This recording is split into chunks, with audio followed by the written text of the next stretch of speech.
अशा प्रकारचे अनेक व्हिडिओ पाहण्यासाठी आपल्या ग्रेट महाराष्ट्र YouTube चॅनलला सबस्क्राईब करा। आपला महाराष्ट्र ग्रेट महाराष्ट्र।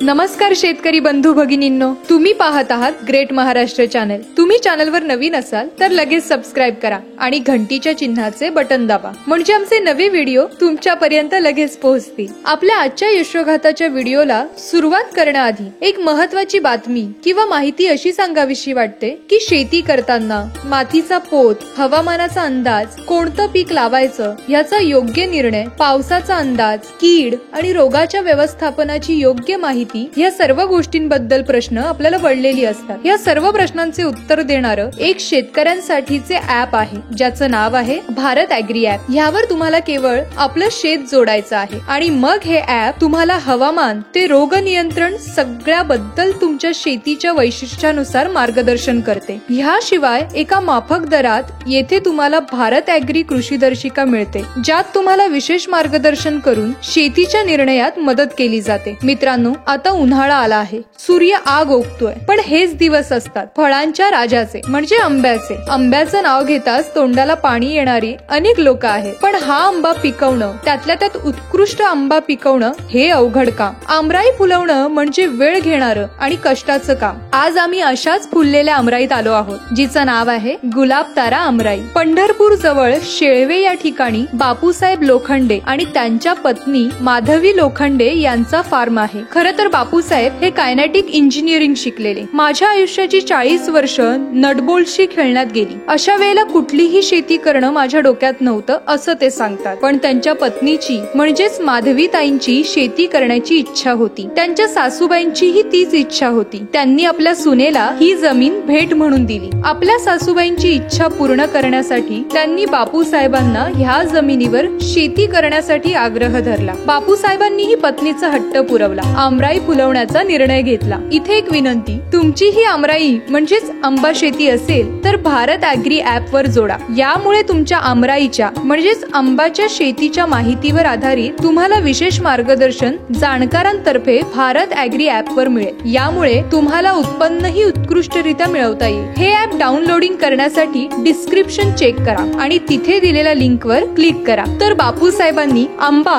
हेच फळ का निवडलं यावर ते सांगतात की आंबा हे तुळशीसारखंच पवित्र झाड मानलं जातं। शिवाय आंबा हे 12ही महिने हिरवच असणारं झाड आहे आणि मुख्य म्हणजे हे पीक कमीत कमी 25 ते 50 वर्ष टिकतं। वादळाचा अपवाद वगळता कुठलंही संकट हे झाड झेलू शकतं आणि हे नफा देणारं फळ आहे, फक्त त्याची नीट काळजी घ्यावी लागते। एका एकरात त्यांची ही आमराई पसरलेली आहे आणि त्यात सर्वाधिक झाडं केशर या आंब्याची आहेत। त्याशिवाय हापूस, बादाम तसेच गुहागरच्या कृषी विद्यापीठातील शास्त्रज्ञांनी शोधलेला सिंधू नावाच्या आंब्याच्या जातीची झाडंही त्यांनी लावली आहेत। हे सर्व आंबे ते कोणतंही कृत्रिम औषध न वापरता नैसर्गिक पद्धतीने उगवतात। व्यापाऱ्यांना ते पूर्णपणे आमराईत पिकलेले आंबेच विकतात। आंबे ते कोणत्या पद्धतीने पिकवतात, आंब्यांची काळजी ते कशी घेतात, ह्यात आंतरपिके कोणती घेतात, केशर आंब्याची वैशिष्ट्य काय आहे, एका एकरात किती आंब्यांची झाडं बहरली आहेत, आंबा फळशेती का फायद्याची आहे आणि ती कोणी करावी,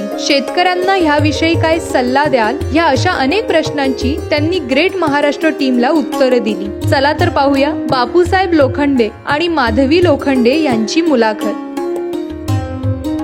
शेतकरी बंधूंनो नमस्कार, तुम्ही पाहत आहात ग्रेट महाराष्ट्र चॅनल। आपण आज शेळवे येथे आलेलो आहेत।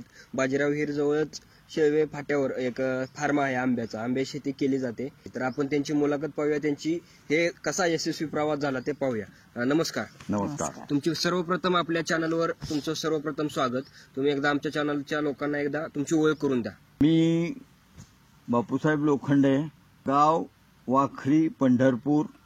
सध्या म्हणण्यापेक्षा आयुष्यभर पुण्यातच स्थायिक आणि इंजिनिअरिंग मध्ये मी कायनेटिक इंजिनिअरिंग मध्ये 40 वर्ष सर्व्हिस केली आणि सध्या आता ह्या फार्म हाऊसवर आणि पुण्यामध्ये असतो।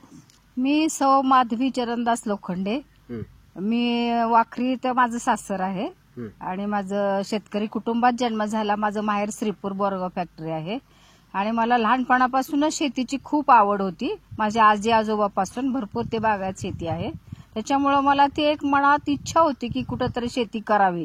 पण ते काही दिवसापासून लग्न झाल्यापासून ते सुटून गेली सगळे। पण नंतर रिटायर झाल्यावर मला थोडं ते पुण्याला फार्म हाऊस करूया, हे करूया असं ह्यांचं चाललेलं सगळ्या घरातल्यांचं. पण माझी इच्छा होती की मला ही जमीन माझ्या सासूबाईंनी गिफ्ट दिलेली आहे. मला भाजीची आणि शेतीची आवड आहे म्हणून. तर ती गिफ्ट दिली तर ते तसंच पडलं. त्यांचं स्वप्न अधूरच राहिलं. त्या गेल्या. पण मग मी ठरवलं की माझ्या सासूबाईंचं, सासऱ्यांचं स्वप्न पूर्ण करायचं.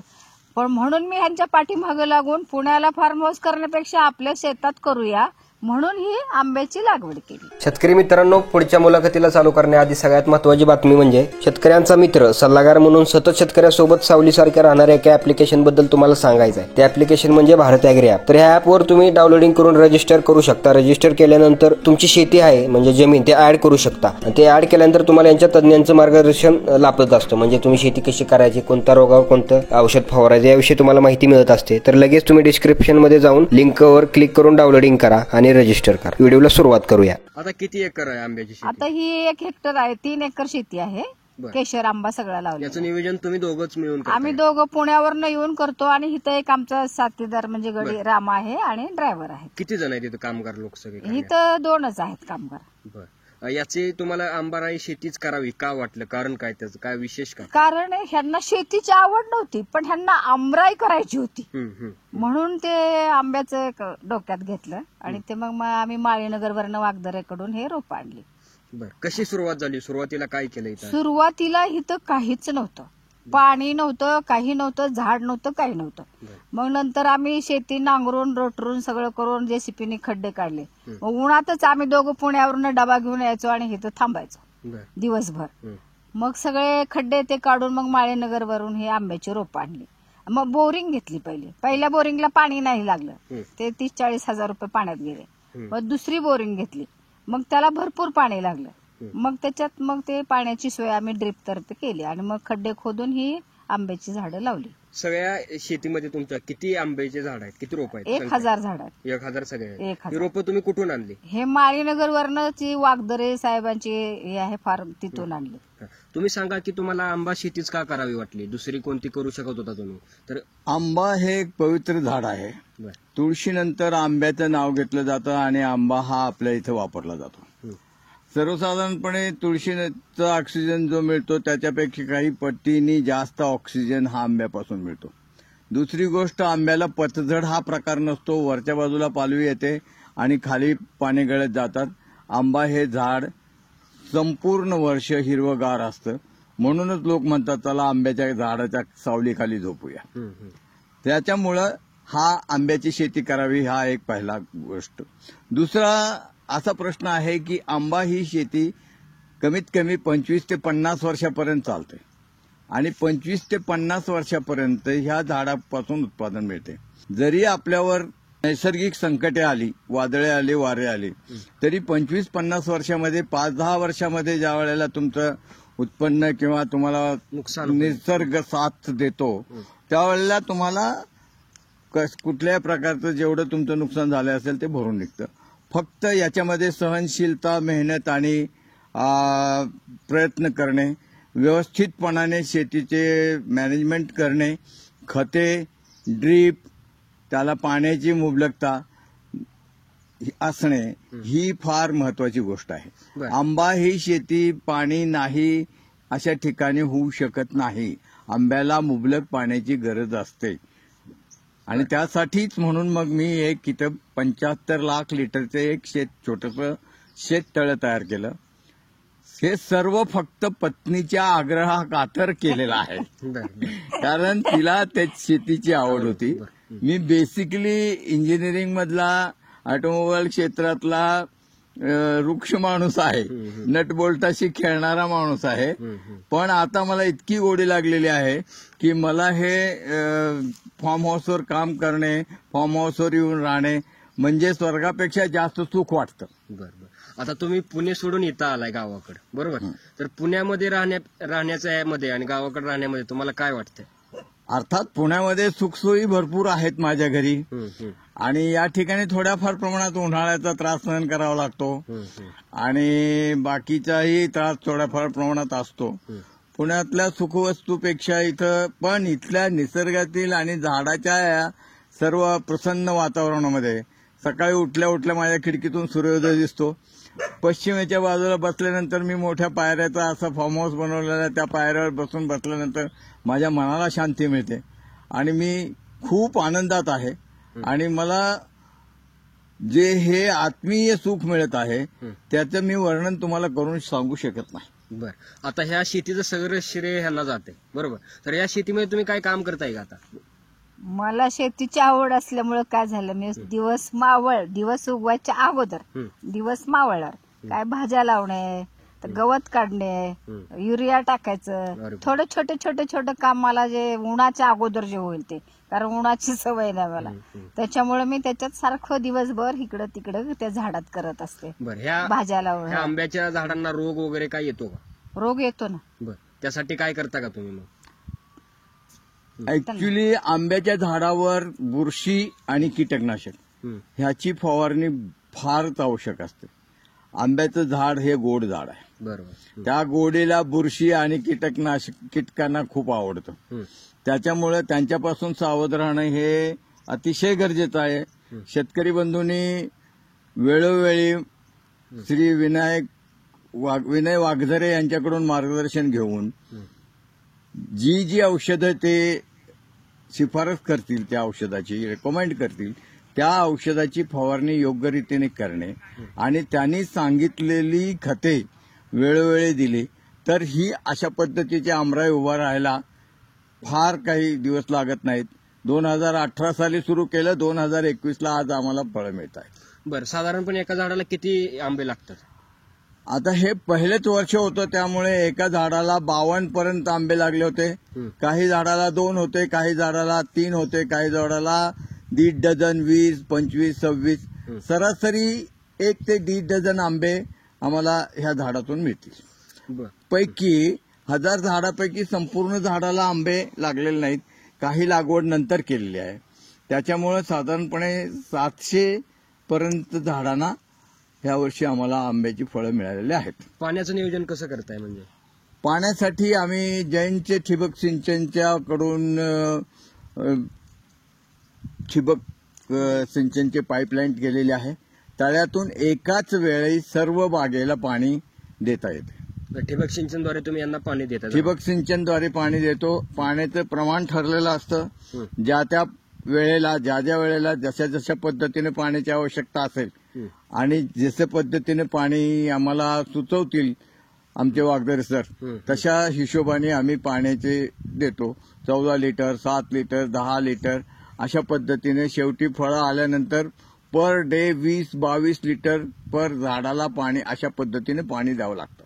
बरं, हे आंबे जे आहेत तुमच्या झाडाचे, जे घरगुती पिकवून कसं करता तुम्ही? पिकवता का झाडालाच पिकू देता? नाही, झाडाला आम्ही हे पिकू देत नाही. झाडाला आंब्याला पाड येतो त्यावेळेला त्या झाडाच्या आंब्याच्या मध्ये एक छोटासा खड्डा येतो आणि त्याच्यावर थोडे छोटे ठिपके असतात. ते ठिपके पांढरे झाले की आम्ही ह्याची तोड करतो आणि ही तोड केल्यानंतर ही तोड घरात घेऊन त्याची एक आढी लावतो. आढीमध्ये म्हणजे सर्वसाधारण खाली चादर किंवा काहीतरी अंथरून टाकायचं, त्याच्यावर थोडेसे कागदाचं कतरण टाकायचं, कागदाच्या कतरणाच्या वरती आंबे ठेवायचे, त्याच्यानंतर परत अजून कतरण टाकायचं, दुसरे आंबे ठेवायचे. असे 3-4 थराच्या आंब्याची आढी लावतो आणि त्याच्यावर एक चांगल्या प्रकारची चादर किंवा एक बेडशीट टाकून झाकून टाकायचे आणि 7 दिवसांनी ते काढायचे. कुठलेही औषध न वापरता 7 ते 8 दिवसांनी नैसर्गिकरित्या पिकलेला, चवीला अतिशय उत्कृष्ट हापूसच्या तोडीस तोड आंबा आहे आणि हापूसपेक्षा जास्त निर्यात ह्या आंब्याची होते. शेतकरी बांधवांना हे कदाचित माहीत नसेल, पण हापूसपेक्षा केशर आंब्याची निर्यात ही खूप पटीने आहे आणि केशर आंबा पिकल्यानंतर ही 7-8 दिवस टिकतो आणि पिकण्याच्या आधीही 7-8 दिवस असतो. त्याचा कालावधी जास्त असल्यामुळं केशर हा आंबा शेतकऱ्यांना खरोखरच फायदेशीर ठरणार आहे. कोणती जात आहे त्याची? केशर ही जात आहे. केशरची जात आहे. हा, केशर नावाची जात आहे आणि उत्पन्नासाठी चांगली गोष्ट आहे. उत्पन्नासाठी केशर जात आहे, खाण्यासाठी अतिशय उत्तम आहे. पण तरी सुद्धा व्हरायटी म्हणून मी या ठिकाणी बदाम, जी माझ्या बांधावरती आहेत 5-5 झाडं बदाम आंब्याचे लावलेले आहेत. बदाम आंबा साधारणपणे भरपूर मोठा असतो. त्याच्यानंतर माझ्या फार्म हाऊसच्या चारी कोपऱ्याला 4 हापूसची आंबी लावलेली आहेत. त्याच्यानंतर मध्ये सिंधू म्हणून एक आंबा आहे. एक नवीन गुहागरच्या शास्त्रज्ञांनी ऋषी विद्यापीठाने एक नवीन जात शोधून काढलेली आहे की त्याची कोय अतिशय बोरा एवढी छोटी कोय आहे, म्हणजे ऍपल बोरा एवढी, आणि आंबा भला मोठा आहे आणि अतिशय उत्कृष्ट विटामिन युक्त असा आंबा आहे. त्याचीही आम्ही काही झाडं लावलीत. काही लिंबू आहेत, आवळा आहे, चिक्कू आहे, फणस आहे, परत अंजीर आहे. अशी वेगवेगळ्या प्रकारची झाडं आहेत. तुम्ही केलेले मी केलेलं आहे आणि हे सगळं पत्नीच्या आग्रहाखातर केलेलं आहे. पण पत्नीला आता सध्या तिला फक्त अमेरिकन कॉर्न आणि भुईमुंग, मधली शेती, मेथी, शेवगा, भेंडी, गवार, वांगी याच्यामध्ये आंतरपिकामध्ये जास्त रस आहे. आणि त्याला आमचे मदत करणारे हे शिवाजीराव जे आहेत हे आमचे चक्रधर आणि आमचे सगळे सहाय्यक ते आणि हे सगळं काम करतात. बरं, आमच्या शेतकरी बंधूंना जर आंबे विकत घ्यायचे असतील तुमच्याकडे किंवा कोणत्या व्यापाऱ्यांना पाहिजे असतील तर तुम्ही देऊ शकताय का त्यांना? आम्ही त्यांच्यासाठी आंबे विक्रीसाठीच तयार केलेले आहेत. विक्री करणे आमचे कर्तव्य आहे. विकूनच टाकावे लागतात कारण आंबा हा काही नाशिवंत आहे. 15 दिवसानंतर त्याचं हे होतो. पण मी एक अशी कल्पना केली की आंबे आपण व्यापाऱ्यांना काही रकमेने किलोवर विकणे, मग व्यापाऱ्यांनी तिथं जाऊन देठ लावणे, मग कार्बाईड टाकणे किंवा बाकीचे काही गॅस लावणे किंवा रायपिंग मशीनमध्ये लावून 2 दिवसात पिकवून देणे, ते रासायनिक पद्धतीने पिकवून त्यांच्या प्रॉफिटच्या दृष्टिकोनातून ते करत असतात. मग इथून नेतात, त्याची प्रतवारी करतात, सगळं करतात. माझ्या डोक्यात अशी कल्पना आली की त्यांनी ते सगळं करण्यापेक्षा आपण का करू नये नैसर्गिकरित्या. म्हणून मग मी असा विचार केला की पहिल्यांदा बॉक्स विकत घेतले 1000 आणि आता सध्याच्या परिस्थितीमध्ये मी सगळे आंबे पिकवून बॉक्समध्ये छानपैकी पॅकिंग करून व्यापारालाच विकणार. व्यापाराला जो फायदा आहे तो होईल, फक्त व्यापाराचे थोडेसे कष्ट कमी होतील. व्यापाराला घेऊन जाणे, त्यांनी तिथं प्रतवारी करणे, त्यांना तिथं पिकवत बसणे, बाकीच्या गोष्टी करे ह्याची काही आवश्यकता नाही. त्यापेक्षा तुम्ही डायरेक्टली त्यांना पिकवूनच देताय. त्यांना पिकवूनच देऊ आम्ही. त्याच्यामुळे आम्हालाही ते 4 पैसे जास्त देतील आणि त्यांचा जो काय नफा असेल तेही घेतील. शेतकरी जगेल, व्यापारी जगेल आणि ग्राहक खुश होईल आणि ग्राहकाला ओरिजिनल मिळेल आणि ग्राहकाला नैसर्गिकरित्या मिळेल. आता तुम्ही हे सांगा की आंबा शेती परवडते का, करण्यासारखी आहे का? आंबा शेती पहिले 3 वर्षामध्ये आंब्याकडून कसल्याही प्रकारचं उत्पन्न नसते. फक्त खर्चच करावा लागतो आणि त्याला पाणी देणे, खतं देणे, फवारणी करणे हेच काम करावं लागतं. 3 वर्षानंतर साधारणपणे विनय वाघधरे यांच्या नवीन हार्वेस्टिंगच्या पद्धतीनुसार तुम्ही जर आंबा लागवड केलेली असेल तर 3 वर्षांनी तुम्हाला फळे मिळतात. पहिल्या वर्षी साधारणपणे फळे मिळतात, पण पुढच्या वर्षी आता त्याच्या पुढच्या वर्षी वाढत जाते. आता किती उत्पन्न निघेल? आता तुमची पहिल्या वेळेसच तोड आहे. माझ्या हिशोबाने साधारणपणे 4 ते 5 टन आंबे मला मिळू शकतील आणि 4 ते 5 टन आंबे म्हणजे 4 ते 5 लाख रुपये मला मिळतील. म्हणजे मी केलेल्या 17-18 लाख खर्चापैकी मला ह्या वर्षी 4-1 लाख रुपये मला रिटर्नमध्ये येतील. बरं, म्हणजे हे लाईफ टाईमचा म्हणजे शेती आहे. हा, ही कमीत कमी म्हणजे आपल्या आजोबा नातू पूर्वी म्हणायचे की बाबा माझ्या पंतूसाठी मी एक आंबा लावून ठेवतो. तशा पद्धतीने माझं सर्व शेतकरी बांधवाला आव्हान आहे, निदान त्यांच्या बांधावरती तरी 10-20 आंबे असावेत. आणि महाराष्ट्र गव्हर्नमेंटनी आणि यांनी ह्या आंब्याच्या निर्यातीसाठी सुलभ पद्धतीने आणि कृषी अधिकाऱ्यांनी ह्या आंब्याच्या कुठल्याही आंब्याची कुठेही पडून न राहता त्याची उचलून त्याची प्रक्रिया करून त्यांनी विकत घ्यावेत. महाराष्ट्र गव्हर्नमेंटनी किंवा पणननी कोणीही जे काही संस्था आहेत त्यांनी. पण त्यांनी प्रत्येक आता 2 एकराचा बागायतदार आहे मग त्याला सोडून द्यायचं, 10 एकराच्या बागायतदाराचे फक्त आंबे निर्यात करायचे असं करू नये. महाराष्ट्र गव्हर्नमेंटला माझी विनंती आहे की जिथे जिथे आंबे आहेत जगामध्ये आंब्याची भरपूर प्रमाणात मागणी महाराष्ट्र असते. शासनाला यांची एक विनंती आहे की जे आंबा शेती करतात त्यांच्याकडे म्हणजे त्यांची विक्री कशी करता येईल यामध्ये लक्ष दिलं पाहिजे. निर्यात आणि कशी निर्यात करता कशी होईल याकडे म्हणजे त्यांनी लक्ष दिलं पाहिजे असं तुमचं मत आहे. येस, माझं मत. बरोबर. तर अजून तुम्हाला ह्या शेतीविषयी शेतकऱ्यांना शेवटचा काय सल्ला द्यायचा आहे? आणि तुम्ही पण आता कसं असतं की वय तुमचं हे वय आता शेती करायचं नाहीये तरी पण तुम्ही आवड म्हणून करताय, तर तुमचा काय अनुभव सांगताय शेवटचं? तुम्ही शेतकऱ्यांना सल्ला द्या किंवा आमच्या जे लोक बघतात त्यांना सल्ला द्या. शेतकरी बंधू भगिनीला मी हे सांगेल की शेती तोट्यातली नाही. जर तुम्ही सुधारित पद्धतीने आणि कष्ट करून मनापासून जर तुम्ही शेती केली तर ती फायद्याचीच आहे. त्याच्यासाठी तुम्ही शेती करावीच असं माझी इच्छा आहे. आणि बाकीची शेतकऱ्याच्या मुलांना एक माझा संदेश आहे, तुम्ही शेतीत कष्ट करा आणि शेताकडे त्याला जोडधंदा, दुधाचा व्यवसाय, भाजीपाल्याचा व्यवसाय करा, तुम्ही नक्की सुधारणार. आणि राजकारण्यांच्या मागे पळू नका. बरोबर. राजकारण्यांच्या मागे पळाला तर तुमचं वाटोळ होणार, कारण ते तुम्हाला वापरून घेतात, ते तुम्हाला पळवतात आणि ते आरामात राहतात. आता आमच्या पंढरपूरमध्येच काल निवडणुका झाल्या, सगळे त्यांच्या मागे एक हाकेला ओ देऊन पळाले.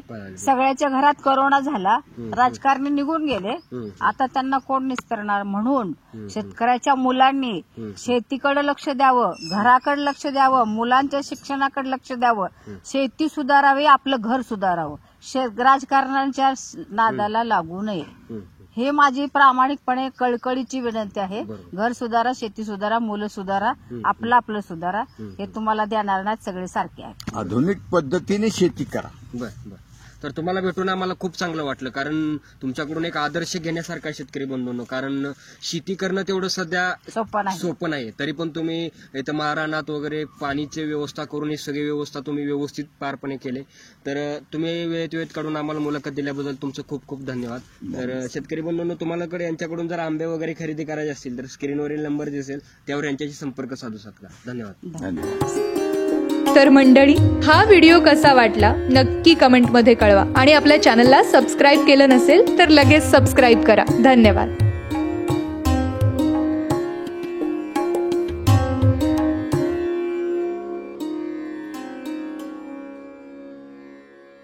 अशा प्रकारचे अनेक व्हिडिओ पाहण्यासाठी आपल्या ग्रेट महाराष्ट्र YouTube चॅनलला सबस्क्राईब करा. आपला महाराष्ट्र, ग्रेट महाराष्ट्र.